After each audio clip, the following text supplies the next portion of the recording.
Today we have Jonathan Green, who is a visionary entrepreneur, AI consultant, and best-selling author of over 300 books, including ChatGPT Profits. His entrepreneurial journey began an unexpected setback in 2010 when he was fired from his job from a top American university.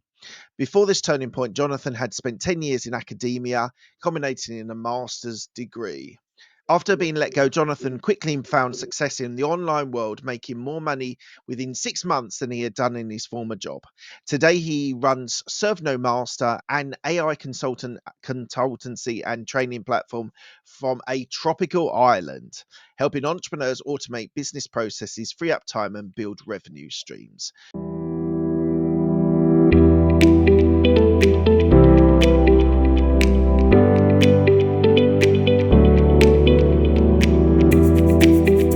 Just a quick one. I just wanted to say thank you very much for joining me today and being with me on this show. One thing that is really, really important I want to share with you is this show is growing really well, and I'm so proud of it, and I'm so pleased that you're enjoying this content. But if you could please hit the follow and subscribe to this channel, it will really help the channel on its being able to grow and the people that we can have on this show.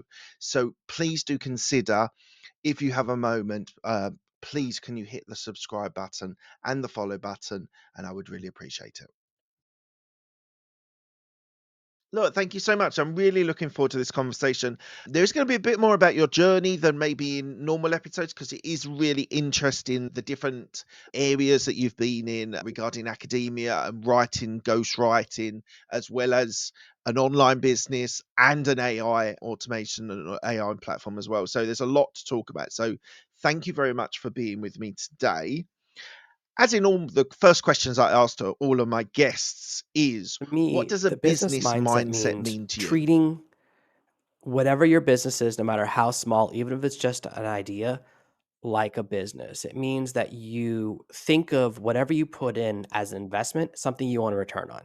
For example, if you and I go to the cinema, we pay 10, 20 quid for movie tickets. We don't expect to make the money back at the end. However, if you and I go to a conference where we learn a new skill and we spend the same amount of money on a ticket, I expect to get that much value back. And the two assets you have are time and money. Those are the two tools, assets, resources that you have to grow your business. So it's very Yep. important at the beginning of every step to think, is this worth the investment? Am I using my time effectively?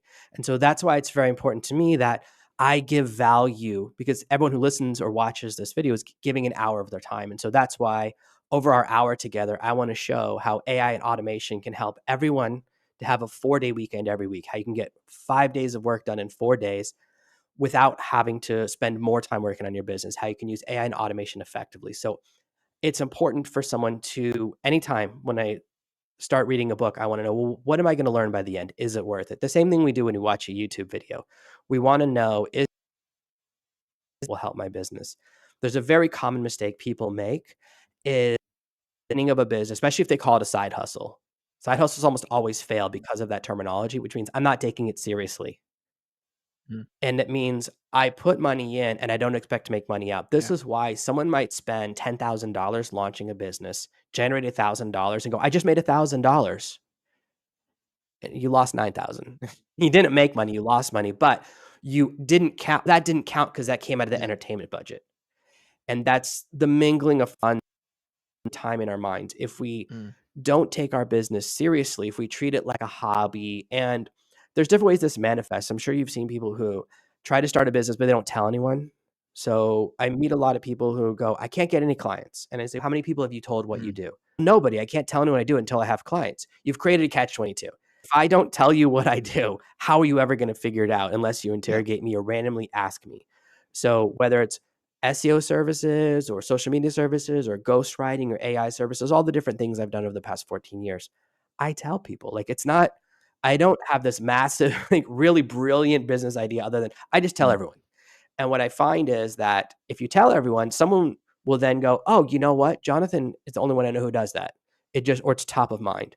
That usually leads to a friend of a friend messaging you or going, hey, do you still do this? Or I heard from so and so.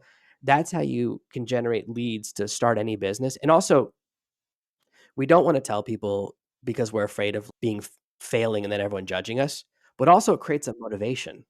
If you tell everyone you're going to run in a marathon and you Mm. have to train for 6 months to run a marathon, that Yeah. means every morning when you get up, you go, I have to get up because I've already told everyone. It creates an additional level of motivation. So I think that's actually a good thing. So the key to the business mindset is to treat it like a business, think of the ins and outs on a ledger, and to, just like any other business, you put up a sign and let people know even before you have your first customer.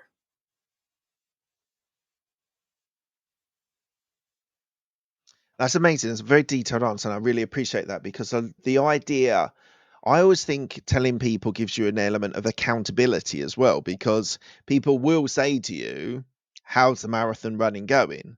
And if you haven't done any days yet, you're like, oh, I've got to do this as well. So if it's starting a business and someone asks you about it, so I think it is a motivator. And yeah, I've not thought about the side hustle idea is something that it's just a, if it's not making any money, it's a hobby. Let's be honest. It's not a business. It's not even a side hustle. It's a hobby that you're doing. I think it's an important distinction for people to make, and I love the answer. So thank you very Los much Angeles. So I for was sharing that. born Where are in you the from valley in Los originally, Jonathan? Can I Angeles. ask? I grew up in the 80s. My older sister went to high school with all of the 80s movie stars. So she would say, oh my gosh, all the time. And you definitely, it affects your Right. perspective growing up around celebrities. And I went to, you'd go to school with a kid and then they're in a movie and then they're back or like they're back gone for 6 months and then they're back. And it's like not a big deal Mm, because everyone's parents are in the movies. Like a lot of my friends' parents were movie stars. So that definitely affected how I don't get starstruck very often just because I'm so used to it, and that really does make a difference. So that is, like, the one skill I think I learned from where I originally grew up. mm. And if you were to be starstruck by Golly, right? anyone, who would So, that person be? right now, probably, I'm just thinking about it, it would be Alan Walker. He's a DJ from the Netherlands because he's my son's favorite DJ. It's not a big deal to me because 'cause I've met a lot of DJs. I toured as a DJ for a long time. I DJ'd all over the UK. Okay. But it's someone that my kids are a big fan of, so that might get me excited. I'm trying to think. It's no longer, um, people for me. I've passed that phase. Like, I've met so many really amazing people and business mentors. I've passed that phase, but I think that would be exciting because my son would be so excited. Like, there's a concert near me on my birthday, and I told him I was thinking of going. It's 18 and up, so my son Right. who's 8 cannot go. And I was like, "I'll take a picture with him for you." And my son did not like that at all. So you have a really interesting backstory in how you got to your business. And one of the things I realized or was reading about was that in your 20s you were in academia. You were working in, and you were, when you were working in that area, you got your degrees and your masters and then started it. When did you realize that your dream job wasn't in When academia? people gave me advice that I didn't pay attention to. So when I was living in London and teaching, having finished my master's, one of my private clients was the head of a very large company from Eastern Europe, like billions and millions of dollars. They owned like hundreds of helicopters and thousands of trucks. Like he drew a picture once of all the departments of their company, and it was so many boxes. So just like massive, successful conglomerate. And he said, I don't doing this. You're not a teacher. You want to run a business.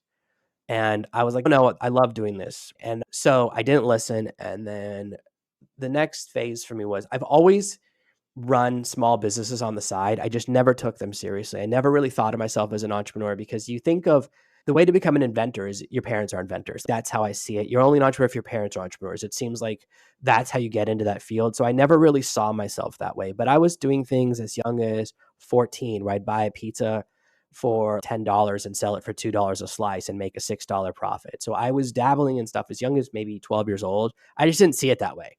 I just, it's hard to believe as much as I say I don't like side hustling. I saw it as hustling, like just generating a little bit of revenue, a little bit of spending cash, taking your allowance and stretching it a little further. So I never thought of what I started, even though I started a lot of businesses. I started a tutoring agency. I always just used that to leverage like getting bigger jobs. So I didn't really see myself as someone who could start my own business until I was in my 30s. So I didn't start my own business until I peaked in my career. So I got my dream job at 29 and hated it within a week. I was like, "Oh my gosh, my dream came true and I regret it completely." I was working at the top in my field of English as a foreign language. I was working in the largest program at the best university in the world. There was literally no higher job. There was nowhere to go up. At 29, I had peaked. The only thing that could happen is if my manager died, then I could move up one level. But other than that, there was no other position. There was no other moves. And I didn't like it. I wasn't happy. It turned out my dream wasn't what my dream was. And I just you start to reach this point where you want to be in control. And that's the real critical element of entrepreneurship, is that it's like a trapeze with no net. So you have to be able to handle the high risk in order to enjoy the high reward. And there's something about having a really bad month and then a really good month that's the feeling that I love. Like the bullfighter waiting for the bull that almost gets you. So I like both parts. I like the risk and the reward. And as I started to realize that, when I lost that job, I said, I never want someone to have control over my destiny again. And since then, I've seen it happen to so many of my friends where they work at huge companies and they get downsized because of something that wasn't their fault. Yeah, yeah. That security that people think they get in a big corporate, like I worked in corporate for 14 years. We probably had 2 or 3 cycles of redundancies in those 12, 14 years. So that security that people think they always have, it doesn't really exist. There's no Those have longer actually jobs never for life existed outside within of these sorts Japan. of I don't know corporates, is why there? people think jobs for life existed, and they stopped existing in Japan in the 80s. So existed in one country for a short window of time, and they haven't existed for over 40 years. There's this idea that we have that loyalty from a corporation is a two-way street, that if I work really hard and put in extra hours, that my boss will care about me. And a Mm, lot of people have found out over the last few years, especially, that it's not that way, that your company does not care about you. And company math is like this: mm, as an employee, your boss has to pay you less than you're worth in order for the company to be profitable. If you paid everyone exactly the amount of revenue they generated for the company to operate at break even, which is a high risk position, they couldn't pay the investors or the shareholders. The job of your boss is to keep you in a perpetual state of agitation, in between hope of a raise and fear of being fired. So they want to keep you bouncing between these two, like magnetic poles, if you will, right? So you're constantly moving back and forth. But am I going to get fired? Maybe I'll get a raise. Am I going to get fired? Maybe I'll get a raise. And it creates, of course, a massive amount of long-term stress. And there is no loyalty. And the same thing, I have yeah. employees. And if one of my kids gets sick and I have to just raid the company coffers to pay for their medical bills and fire my team, I will. And everyone would. So this idea that loyalty is a Mm, two-way street, it doesn't exist. And a lot of people mm, learn this the hard way, unfortunately. But I've been shouting from the mountaintop for over 10 years about this, almost 14 years about it now, that you are the only person in charge of your destiny. This doesn't mean you have to be an entrepreneur. You can also treat your career the same way.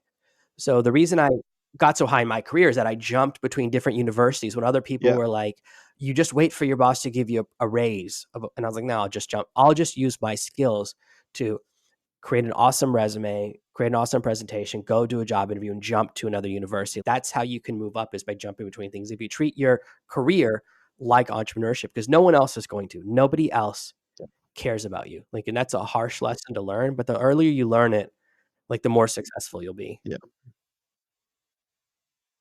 Yeah. Yeah. Can we just go back to the story about how you got fired from your academia job? I was reading and Yeah. it didn't have a lot of detail that your So ex-girlfriend basically, got you I fired. like had a side business going on, and I'd written a book. I'd written a dating book, and the book was called, what was the book? I can't remember which one it was, but at the time I'd written a book about like how to fall in love. And when you join at the university, they ask if you have other things going on. And I said, well, if I've written a book, and they go, that's fine. So I'd asked about it specifically. I just didn't tell them it was a book about love or whatever. So what happened was, basically, my ex-girlfriend from England, just, it didn't work out. So then she called my job in America and started, nobody likes issues or whatever. So then it just became a whole thing, and they let me go. I really, Mm, basically, I could have fought it and I would have won. Like, I could have gone to court and spent 3 years fighting it over a job I hated. And I realized that it was the right thing for me. So when they fired me, it was a special window time where if they fired me a week later, I wouldn't have been eligible for as many benefits. So because of the week they fired me, I got 6x more benefits because of a specific program that was expiring like 2 weeks later. So if they'd waited, they would have had to pay me a lot less. So it really worked out for me. It was the right time. And sometimes you have to get kicked out of the nest. So you could spend a lot of time obsessing about why it happened, but it was the Mm. best thing that ever happened because within 6 months, I was making more than the person who fired me. And within a year, I was making more than her boss. And it was just, it was Yeah, not what I wanted, and I was so glad to get out of there. So they really freed me because I'm at, gosh, if I imagine if I yeah, was still there now, like I can't even, my life is, the thought of still being there is so depressing at this job that, because it's in university, same as in government, people have this massive skill to look like they're doing something while doing nothing, and I don't have that skill. They would give me a task and said, "This will take 6 months," and I finished in 30 minutes, and I started crying because I don't know how to stretch 30 minutes into 6 months. That's, to me, that's such a skill to be able to stretch such a small job, and I was so good at the job and the parts that matter, but there's so much infighting in politics and passive aggressivism at these types of places that like just have no interest in that. So it wasn't the right job for me. It ending was the right thing. It's unfortunate the way it happened, but when you break someone's heart, sometimes there's collateral damage. yeah, yeah, there is. Moving on, you've written over 300 books for yourself and as a celebrity ghostwriter. So How did you get my into whole that? story, and it's connected. My whole first journey was I used to have a blog about my dating life because funny things would happen to me all the time. And I didn't know that other people could find your blog. I thought it was a diary. So I used to write this blog about all sorts of things. Like I remember one time I was on a date with a girl and I said, "I think we should kiss." And then a bird pooped on her right after I said it. And there's no recovery. Nobody feels, there's nothing you can do in a bathroom sink in a pub that's going to make you feel like kissing someone again, right? It's such a mood kill. And she was like, "I can't believe this happened to me." And I thought, this is so normal for me. This is such a normal thing. So funny things happen to me all the time. I meet really big celebrities. Like when I was in Japan with my host family, we're drinking and partying, and a guy comes in and we're taking pictures together. And I'm joking with the missing finger. And then I look at the pictures later, the guy has the missing finger. So this guy actually was a Yakuza member who'd made a mistake. And this happens to me all the time. The last time I was in London, I Right. meet a guy in a bar. I don't know who he is. Everyone else does. This guy is like really well known and really dangerous. And everyone's, "Do you know who you were hanging out with last night?" I'm like, "No, it's just some guy I met." And they're like, "That guy runs like all of East London. He's like the most dangerous guy in London." And I was like, and they were like, and I was like, "Yeah, that happens to me a Right. lot. That happens to me all the time. Every time it happened to me when I was in Hmm. Mexico, like I tend to just get around people that are, and it doesn't make sense because that's not my lifestyle at all. But so I have these like crazy adventures, dating as well, that I would write about all my misadventures. So when I'm on a date, I'm like, either it will go really well, almost never, or it will go really bad and be funny and be a good story. So that led to me writing a blog about my dating life, which became super popular. It was the number one search result. If you typed in "get a girlfriend" into Google in 2010, my blog popped up because it was my eternal journey and my inability to get a girlfriend. And I didn't know Right. until I one day they were like, "Oh, you can add analytics." I clicked that button. I go, "What is this?" And they were like, "You're getting a lot of visits."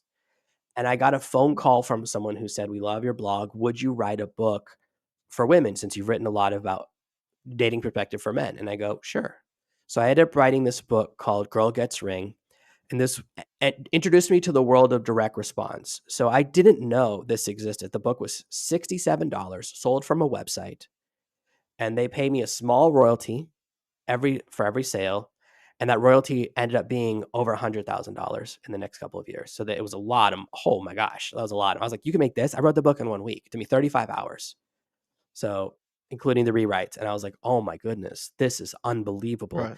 And that book was such a massive hit. So many success stories. It was just teaching women how to get your boyfriend, or how to go from girlfriend to fiance. Just that. It's covered that specific window of time. I want to go from been with this guy for 6 years, how to get him propose. Right. And really worked. Had a lot of dating theory. I've been in the dating space in a long time. From there, other people approach me about projects, and I did a lot of direct response projects. And around 2015, I did a direct response project about potty training. I wrote a whole book or training about how to potty train your kids because I potty trained all my kids. And what I know is that nobody wants a potty training book written by the dad. It has to be written by the mom. And the client who I wrote that whole thing for, they never released Mm, it. So I said, "Hey, is it cool if I mm, just rewrite it to make it unique enough and put it on Amazon?" And I put it under a pen name. Massive success. Became the number one potty training book for over a year. And if I'd known how competitive that space was, I never would have entered it. I didn't know how hard it was supposed to be.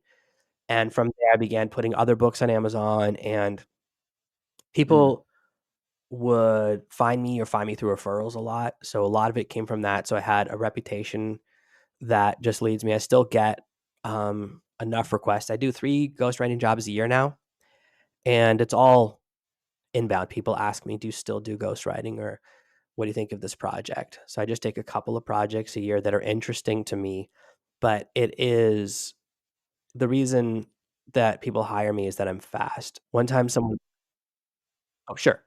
So, what is your These writing days I dictate process, everything Jonathan? almost that I write for myself. I dictate everything, and that just saves so much time. If it's for a client, I get them to dictate it, so I'll ask them all the questions. My real secret is that I have a very low threshold for boring. So I'll as soon as someone gets boring, I'll be like, "No, change this is boring. I'm not this isn't going in the book." If I'm bored, the reader will be bored. So that's how I create really good books is that I make them stop telling things that are boring. Most people there's an inverse correlation between how interesting people think they are and how interesting they actually are. So whenever someone comes up to me and says, "I have a really good story," I know it's going to be terrible. And if they say, "I don't know if this is interesting." So an example is someone came up to me once, they go, "I don't know if this is interesting. During the Vietnam War, I was one of 50 people who was illegally working for the CIA in Cambodia. And then after I did that for 10 years, I was Wow. in the CIA and my wife was undercover in the Russian ballet. Do you think people would be interested in that?" And I was like, "Do you have any what do you think interesting means?" So that was one. Another person goes, "I don't know if this is interesting. I was driving a big rig truck and it crashed and I'm jackknifed. So I'm going sideways towards a gas station and I look out the window and I see a family in a minivan all staring at me in shock. Is that interesting?" And I was like, "Have you ever seen a Born Identity movie? You're talking about the cold open." So whenever someone says, "I think this is boring," it's Yeah. always so much beyond what I'm expecting. You just never expect to write that. But then what a lot of people think is that someone wants their biography, and nobody wants to read your biography. No one cares about you until you're famous. So what you have to do is teach something and then use your life experience as the narrative to make that something interesting. So that's really my methodology. And my actual process for ghostwriting is that Yeah. I will ask people certain questions and then I will get them to dictate all the content of the book. And then I cut it apart like a jigsaw puzzle and reassemble the pieces in the order that's the most that matches the flow of a book. So I'll ask my most important question is the first question I ask. And I'll say, "What's the worst thing that's ever happened to you that I'm allowed to put in the book?" And that's the intro. So Nice. I'll take that, cut it in half, and half that's the Right. first chapter, half that's the last chapter. Now people have to read the whole book if they want to find out what happened. And it's a trip to the hospital, it's a diagnosis, it's Yeah. losing someone you love, it's getting trapped in a bad situation. For one person, they were like skydiving and the engine died, but the plane was too low for the skydivers to jump out. So it's and that was another person who goes, "I don't know if this is interesting." And I was like, "I wanna know I know you're alive because you're telling me the story, and I still don't think you're gonna make it." So that creates an open loop or a nested loop. The Yeah. idea, like, when a phone rings, you can't resist answering it. So I wanna open with the most interesting thing we can about you that will create engagement, because the secret to a good book is not education. Nobody cares if you're smart. People care if they like you. So as long as I rose you above, you have here's the smart people think you have to demonstrate expertise. You don't. In your book, you have to demonstrate not an idiot. As long as you're above that line and people like you, your business will massively flourish or your book will do really well. So Yeah. people look for likability. And a way to demonstrate this is if you watch like a political chat show and there's an expert and they go to a political chat show from like the opposite political party channel, you don't switch with them. You don't switch with the expert. You stay with the chat people or the Mm, mm, reporter mm. or interviewer that you like. So that's who you follow. So likability is the most important thing. And what do we Yeah. like as an underdog? We like people who know our pain or who understand how we feel. This is why we like the person who was poor and then became rich, the person who was fat and then became thin. It's really hard. I was born rich. I've still always been rich. Here's how you become rich. That person's not likable. It's very hard to create likability. And that's sometimes I have to do that for people. One of my clients was so wealthy, it was really a struggle. And then there was this amazing story from his childhood about a time where his parents couldn't afford to pay for him to go to the doctor. And his entire motivation is I never want to have a discussion in front of my kids about, hey, should we take him to a vet or like something like that? Like that's, and I go, this story will Mm, mm. make people fall in love with you. Like that's this, and that's my, hey, it took me 3 interviews to get to that story. And I'm in that moment. I go, I had this feeling, I go, I'm so good at this in my head because I found the perfect story. So you have those moments like where you're in the zone or you feel excited. So my job is to Yeah. elicit those moments that make people likable and then to Yeah. warn them of the stories that will make them unlikable because sometimes people will do things or tell stories that make them unlikable. And I try to warn them not to do it. One of my clients who it didn't work out, he goes, I want to include the story about where I canceled my wedding on the day of the wedding. And I said, you cannot do that unless you're Darth Vader. I said, you're the villain of, if you leave someone at the altar, you're the bad guy. The rest of the book becomes irrelevant. You have to be the villain. That's Yeah. not the hero's story. That's my job is to let people know that how it will be Yeah. perceived. Sometimes you can have a single sentence in a book. One of my clients wanted to put in a sentence about, she was like, I have a little bit of the ability, a little bit of clairvoyance or something along the lines. I was like, listen, every person who reads this book will just ask you about your ability to see the future. I was like, you cannot put that in your book unless that's going to become your entire identity because that is such a distraction. What do you mean you can? Because I was like, I don't want to ask about Your anything thing. else other than wait, you can a little bit see the future. That's all I'm interested. I said everything else in your book is no longer interesting. So you sometimes it's my job to let them know what will happen. I'm like, just take that in one sentence. So take it out, save it for later. That's a great thing for your coaching clients, whatever. But you, unless that's going to become your identity. So a lot of it is knowing the structure of a book, knowing what makes a book interesting, knowing, and that just comes from, I don't read nonfiction. I only read fiction, and which fiction has to be interesting. It's only driving force. So everything I do is modeled on the hero's journey or using, like when I read textbooks in high school, the stories were interesting that illustrated the point. So that's the focus of all the books that I create. The teaching is a small component. It's in there, but it's not the main component because I want you to enjoy the learning. It's edutainment, if you will. Yeah. Okay. Awesome. Let's talk about Serve No Master. So why don't you tell me about why you set it up, So I wanted to create a who business your clients around and how do you 2015, serve people? 2016. I've been in business about 5 or 6 years that I could exit from, that it wouldn't be just the Jonathan Green show. So I started trying out different domain names and there's so many I tried that I just couldn't get. You're just trying tons of ideas 'cause it's hard to get a domain name with 2 or 3 words. It has been that way for a long time. And there's a Jet Li movie that nobody's seen called Unleashed, and the subline of it is "Serve No Master." And it's the movie where like he wears a dog collar and the guy unsnaps the collar and then he fights whoever he's in the room with. And I'm probably the only person who's seen it. Nobody's seen it, but I No, I've not remembered seen that it, and I but yeah. thought, no way that's available. So I typed it in. I go, oh my gosh. And I grabbed it. So I grabbed the domain. And the idea is that you have to be in charge of your destiny, whether you're an employee or you're running your own business. You have to be the one making the decisions because nobody else will. Nobody else is going to pick you up from the masses and choose you to rise you up. That's not how it works. I love what you said earlier on, Jonathan. Sorry to cut across you, but I love what you said earlier on, and I genuinely believe this, and I tell people this. No one actually cares. And it's such a freeing, some people might think, oh, that's terrible, no one cares about me, but actually it's very freeing, the fact that actually I can dictate where I take the path of my life because no one really cares what I do. Like in a job, no one really cares what you do as long as you hit your targets. It's a very freeing Yeah, this mentality if you're rather than a waiting restraining mentality, isn't for it? serendipity or hope, how many times have you heard that different versions of hope is not a strategy? And if you as soon as you realize that hope is not coming, Mm. then you take action. There's a moment you realize. So I was in a natural disaster. I was in a tier 1 natural disaster, the highest level you can imagine. And when we realized nobody was coming, the Red Cross didn't come, help didn't come, nobody came. People were starving, typhoon. So everyone's house got Was it an destroyed. The earthquake? water on the entire island was poisoned. There was no food. Typhoon. And it was every person for themselves. And the police disappeared. So the police and the government escaped, but no one else was left on the island. If you've ever seen Lord of the Flies, just divide that by 10. People will do whatever it takes to survive. You find out what you're capable of, okay? Yes. And once you realize no one's coming, Yeah. whoever realizes it first wins in that scenario. So whoever realizes, the first person who realizes you're trapped in a Mm, situation and there's certain the rules have changed, there's no rule of law, that person becomes the warlord or whatever the scenario is.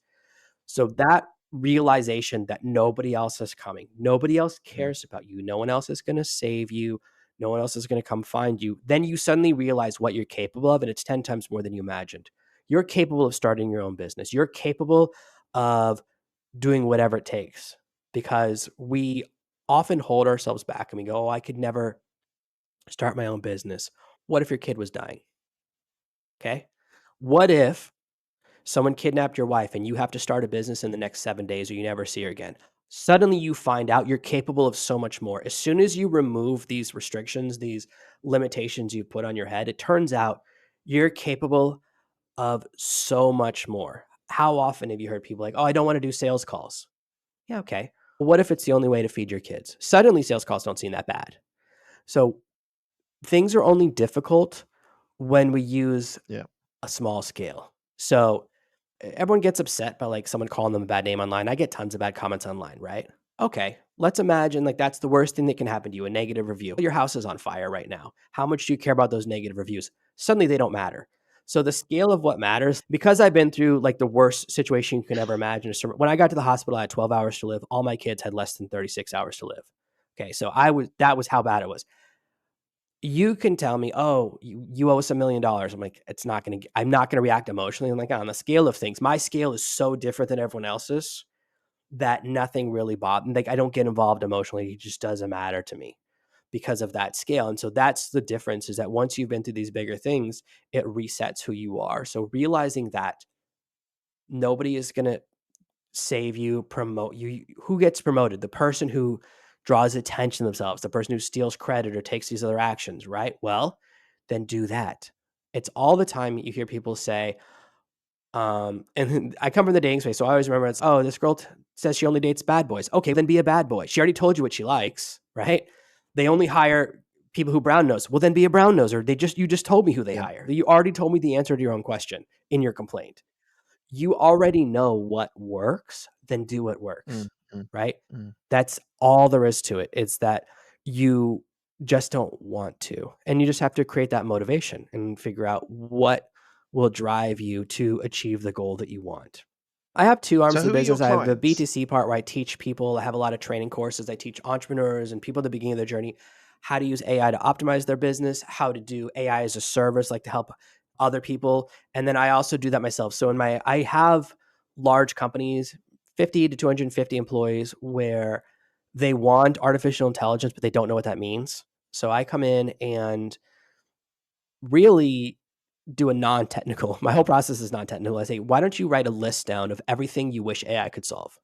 Give me a list of all of the problems or all of the things that annoy your team that kind of fall into the categories of they lower morale, but people have to do it, or they're non-revenue generating tasks, like someone who does sales calls but has to fill in forms, or where information gets lost along the way, right? You have inefficiencies in your processes. And then people write that list down.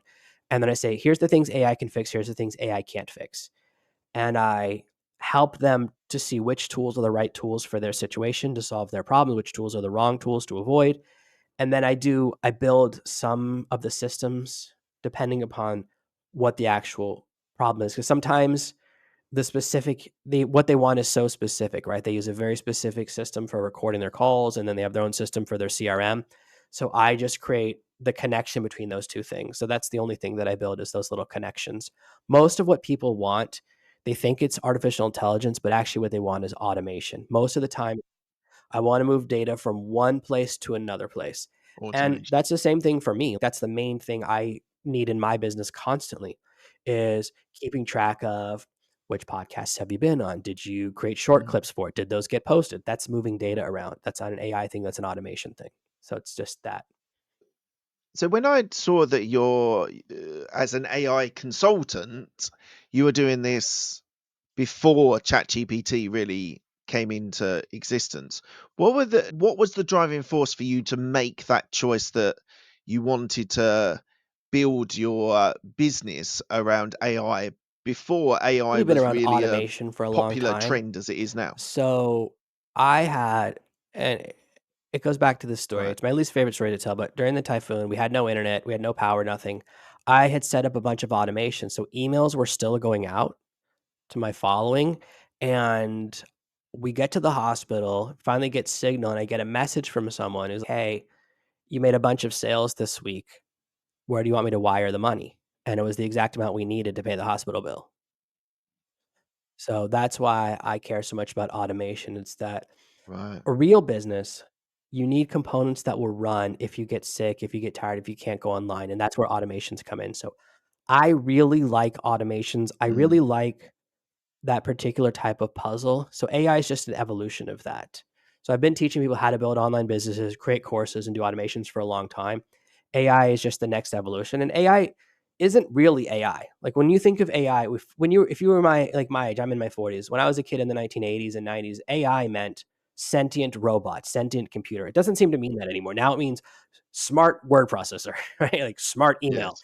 It means slightly smarter like software. Yeah. That's all that it means now. So it really is the jump between AI and automation is very small because AI is not really sentient. It's not really thinking. It's just using a larger data set to generate answers. Yeah. Can you give me an example? You don't have to name them, but can you give me an example of how you helped a business grow Yes. significantly So one of the by projects I worked on using recently automation? was they, like every company, the most important thing is lead generation.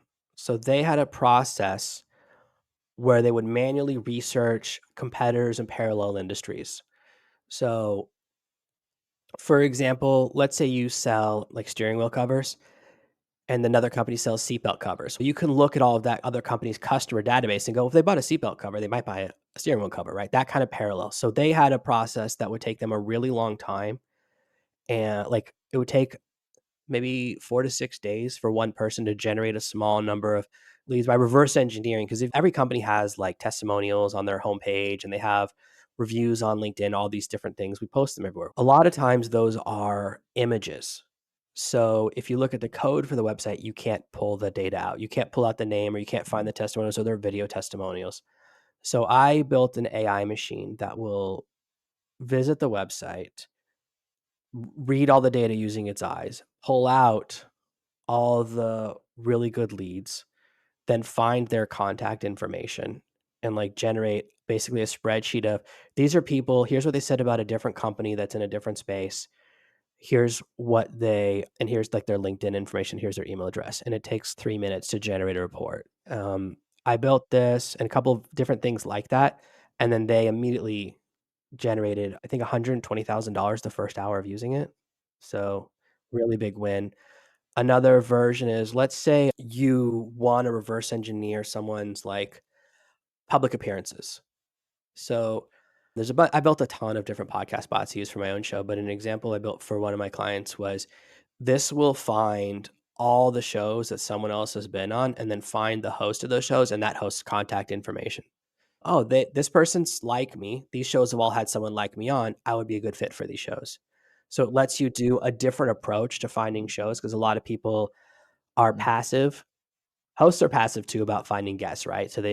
I build versions where you can find really great guests. Like I hunt out all the people I want on my show. I want guests on my show that have been on no one else's. That's the kind of thing that I do.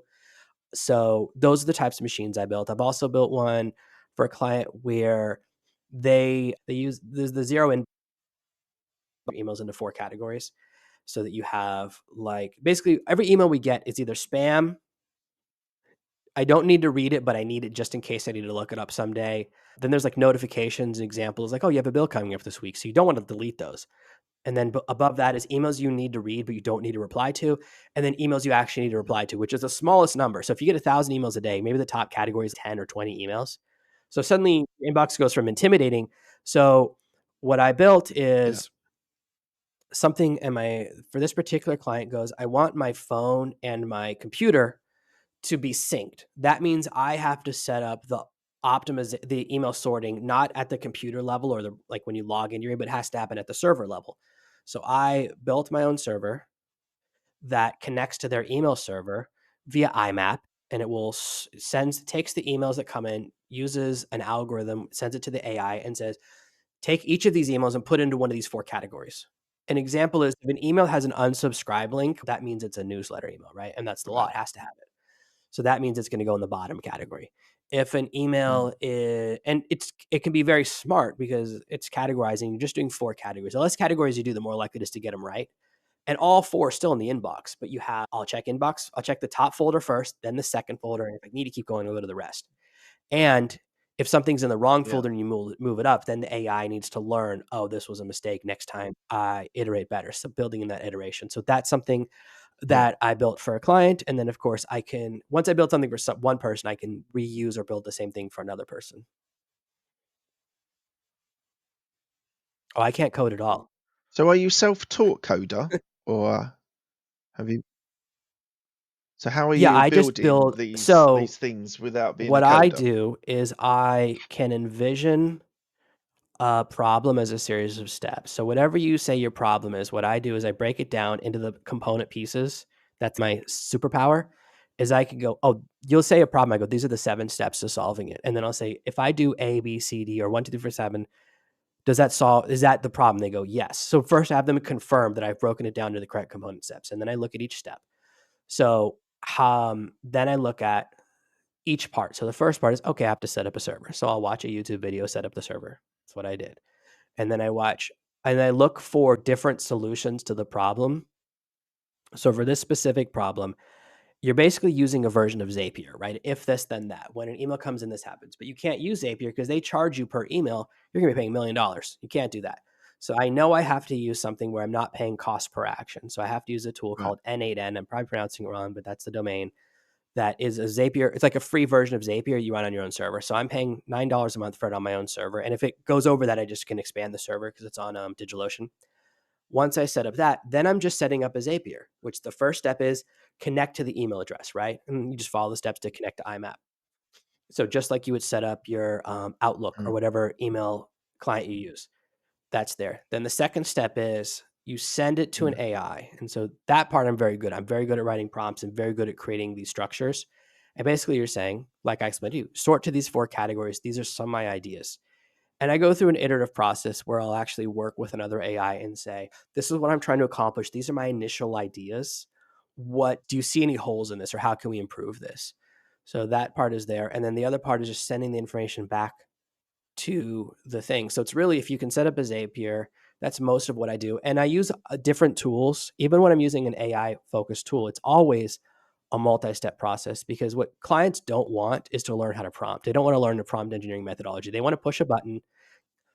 They want a microwave. You put the cold burrito Right. inside, you push a button, and a hot burrito comes out. They do not care what happened inside the microwave. So the Yeah. large at Yeah. this is How very it's done. important if you want to be client facing. People have 2 assets, money and time, as I mentioned at the beginning. At the beginning of your journey, you have a lot of time and a little bit of money. Later on, your time is so valuable, and that's the client. You want the client who doesn't care about your fee. They just want the problem solved. So that's much easier than the person who's like struggling to make a 7 split payment. So it also lets you work with people where there's a lot less stress on you. There's nothing worse than if Yeah. someone's paying you like their last $500 a month and you're just trying to deliver for them, but this puts this huge pressure on you. Whereas other clients, you say it's a 6-month minimum. If you pay in advance, you can pay for 5 months and the 6th month is free. People with a lot of money go, yeah, I want the cheaper one. And that's great for me because now I have 6 months worth of revenue in one day. Mm. And Mm. it obviously I love that too. So it's a win. So that's Mm. Yeah. how you can understand client things. Like I see so many people offering a free consult. And I learned this lesson early on. One of the first rich clients I ever had. Sometimes you get people that you can't believe how rich they are and they're talking to you. This company was in charge of selling almost, if you wanted to buy land for hunting in like half of America, this was the company. So the cheapest thing they sold was $1.5 million. And from there it went up. They didn't have anything below that. If you want to have your own like deer hunting park or whatever, everything, and then it went way up like 30, 50, Right. 100 million. The guy goes, listen, my time is so Yeah. valuable that I'm literally losing money by talking to you. I'll set up an auto payment and I will never talk to you again. Just email and a report once a month. It's my favorite. That's the best client I've ever had. Are you kidding me? That's the dream. So I only spoke to him when I Yeah, stopped that's doing best. SEO. I spoke to him that time and then when I closed the SEO Yeah. business because I just didn't have time for it anymore. So that's the 2 times we ever spoke. And that's otherwise you get clients who are calling you all the time and they cut, and that's the worst. So if you want to really scale a business, you want those Yeah. Yeah. clients, and that's how you attract them is you realize if your time is more valuable than mine and I'm offering you a free hour, what I'm actually doing is charging you whatever an hour of your time is worth. So it's actually not a value. When I do a meeting with someone, I set up Mhm. 15-minute meetings because guess what? Their time is so valuable and it also demonstrates that my time is valuable. Now I leave a buffer. So if it lasts 30 minutes, it's not a problem. It doesn't go into the next one. But that's important for establishing that you understand how important their time is and they want to get their result in the least amount of their time possible. Mm. How many I employees do you grew have? up to as many as Like, how 20 do you have you employees and grown your I did not business? like it. I don't It's not my skill set. I don't like managing teams. So now I just use a lot of AIs that integrate and do all of the steps for me. I have 2 full-time employees and 1 part-time employee, contract employee. So I have one lady who runs my Pinterest and she is the perfect type of person. So here's how she runs her business. Every month my Pinterest numbers are up. So I don't talk to her. I check once a month when the payment goes out and she will send me a WhatsApp message once a month with like stats or something and I'll check. I go, if numbers are up, I don't care what I have no idea how much work she's doing and I don't care. I don't think she's working full time. She probably has dozens of clients, but I don't care. The content is good, it's correct, and every month the numbers are higher than the previous month. That's how you get clients to leave you alone. If you want a client to never talk to you, just always over deliver. So every time I've had social media people I worked with in the past, they always look at these dumb metrics like reach or comments or whatever. I'm like, no, all I care about is clicks. Mm. If you're sending clicks to my website, I'm not going to bother you. You're doing the right thing. Everything after that's my job. That's no longer your job. If you're not delivering that, I'm going to start looking at views. If you're getting a ton of views, great. And they're not getting clicks, fine. That happens, right? It's not a big deal. But as I go down and look at the next metric, the lowest one is how often are you posting, right? Then it starts to become a lot more what are you doing as opposed to results based. So if you want to have a lot of clients, just over deliver on the Mm. results, and then they're never going to ask you any questions. When I was doing SEO, if a client started asking me how many backlinks or things like technical things, I would go, I'm not going to work with you. I go, you're a waste. Because if that's what you care about, and I would say things like, let me ask you a question. If I make you number one for your primary keyword and I double your revenue, are you still going to ask for backlink support every month? They go, yeah, I want to see what backlinks you're doing. I go, your business is going to fail because you're an idiot. I don't want to do business with Yeah. you. You care about a metric that doesn't matter. And this is the same thing. And here's another metaphor from dating. I would have a guy I would be talking to, and he goes, okay. I go, what's your dream? He goes, I want to talk to X number of women. I go, okay, let's say you talk to 1,000 women and none of them give you your phone number. Are you going to give me a good review? No. Then tell me what you actually want. Because if you don't know what your goal is, you will never achieve it. And most people lie to themselves about whatever their goal is. They don't want to say, I want to make this much money. Or I want to do this. And the successful businesses, this is why I don't like to work with businesses with less than 10 employees because once you can't hit 10 employees unless you have switched from the micromanagement to the success metrics goal. As long as whatever the thing you want is happens, you're not going to get involved in me. You're not going to bother me. I don't want a lot of phone calls. I don't want to talk to you all the time. I just want to build my machine. It works. You're happy, job done. That's what I want. And so that's the type of clients I try to approach. And that's the type of boss I try to be. So that's how I have my 2 full-time employees. They run things where I don't have to talk to them almost ever. And that's what I really want. And then the part-time guy, he's my video editor. I just don't create enough YouTube content for him to be full-time busy because it takes a lot of time as to make a YouTube video. It's a huge amount of hours and it's not the primary. It's a small part of my business. So I put out like 1 video a week. Yeah. but that's not enough to keep someone fully busy. So if I was putting out like 3 or 4 videos a week, sure. That's it. That's my team. Yeah. What do you still want to So achieve I've in hit your most of life? my goals as far as lifestyle goals. I have my dream life, my dream wife, my dream kids. I did this exercise. There's this exercise where you write down what's your dream life, where do you wake up, and what you do. So there's slight modifications that I would do, but I'd be in this house where I live doing these things, but I'd slightly change my schedule, but not a lot. But I would still be living here on this island in this house doing the same things I do. Mostly right now, what I want to achieve is moving my business to the next echelon, which is really moving to just a higher tier of revenue. So it's going good.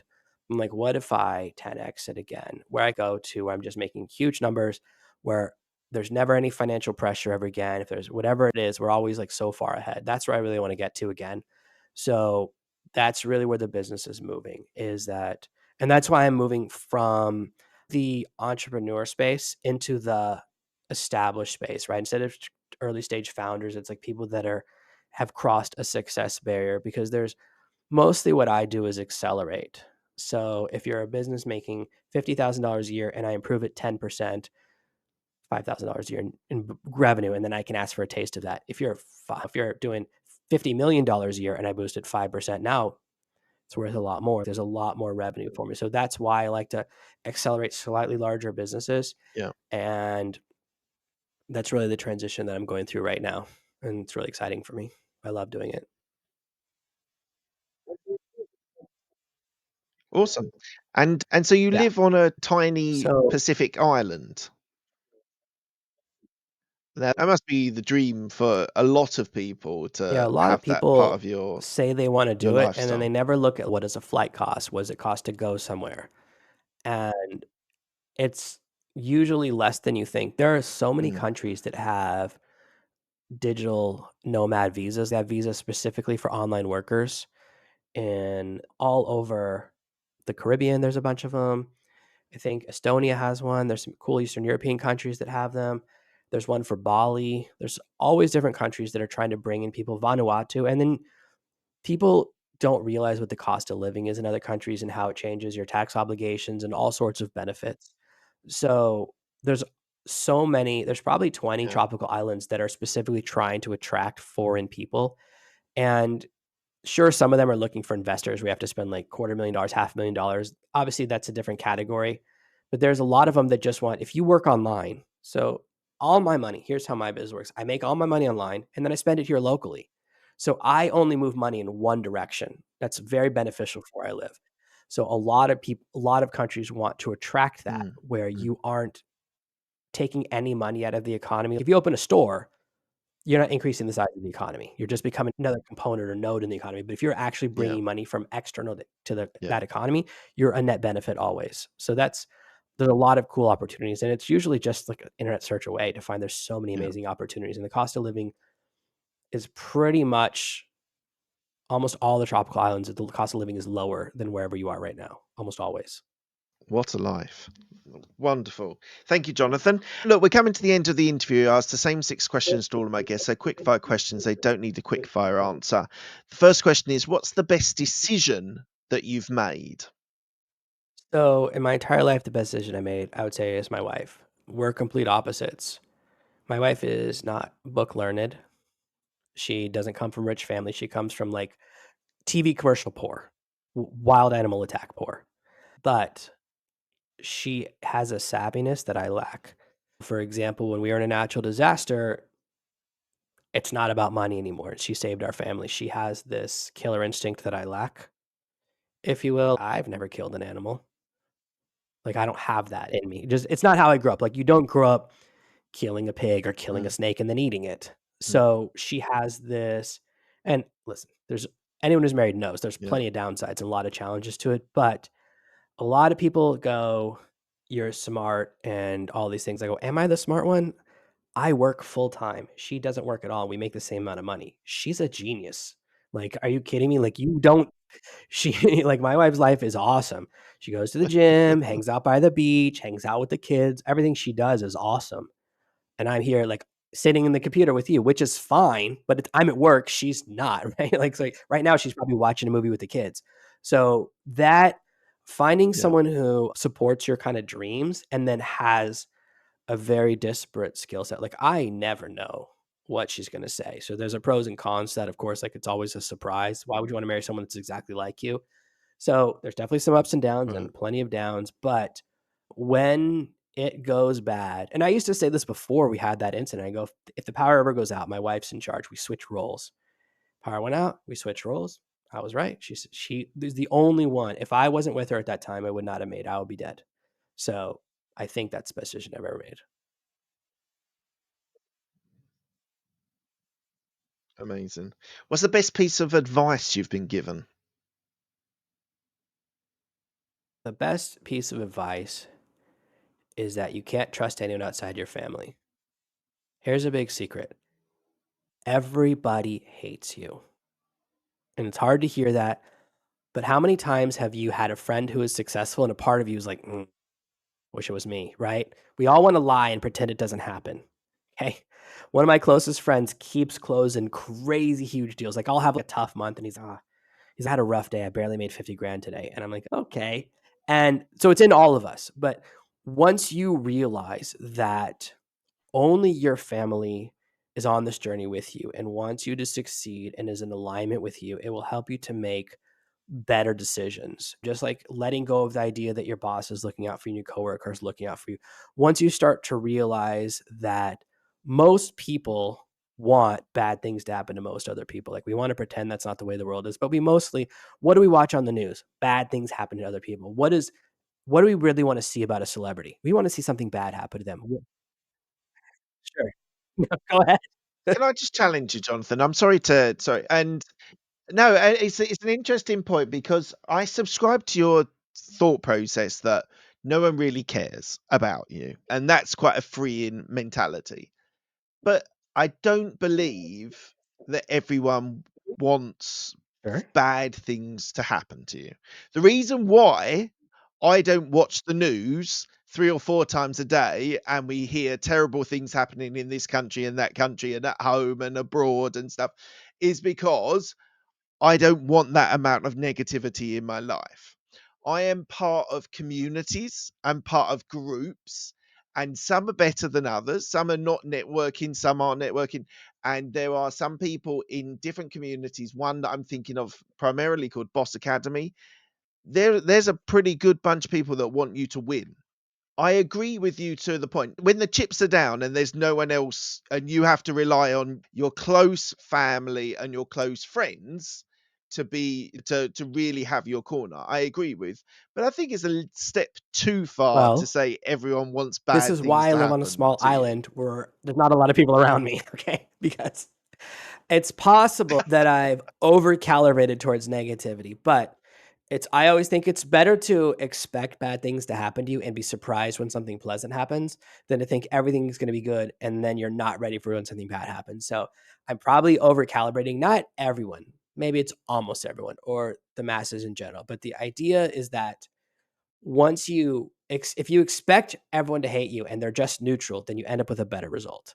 So perhaps I'm over calibrating there, but the core idea, like you said, is that once you stop expecting other people to raise you up, and most of the time, even when people participate in charity, it's usually for a selfish reason, as in they do it because it makes them feel good, which is fine. There's nothing wrong with that. It's just being reality. But most of the time, we try to hide motivations or pretend people don't have selfish motivations. But once you start to realize that everyone's looking out for themselves, maybe that's a better way to say it, then you can better understand why people do the things that they do and you'll be less surprised. And you will take a more active decision in who you form alliances with and how you act to grow your life and business. So maybe it's a softer way of saying it. Yeah. Yeah, and you prepare Sure. for the worst and hope for the best. That's my mentality. All right, next question. Who's Sure. So helped my you very first most in your mentor career? was someone I met at a conference very early on, and he was massive, making huge amounts of money, but like living on the floor of his grandmother's house in a retirement village because he'd gone through a divorce. And I was like, why are you living like this? Like, what is going on?" And he was like, "Just emotionally stunted." And I was like, "I know a lot about dating, a lot about business." And we became friends. He taught me everything I knew, helped me grow my business, and I helped him like get out of that environment, start to get back to life again, right? Get back out there, start dating again, find true love again, all those things. That really, that alliance and that friendship launched my business, that mentorship. He taught me how to understand business and networking and how to talk to people and all of the things that kind of became the core components of my business that I'm still living off of 14 years later.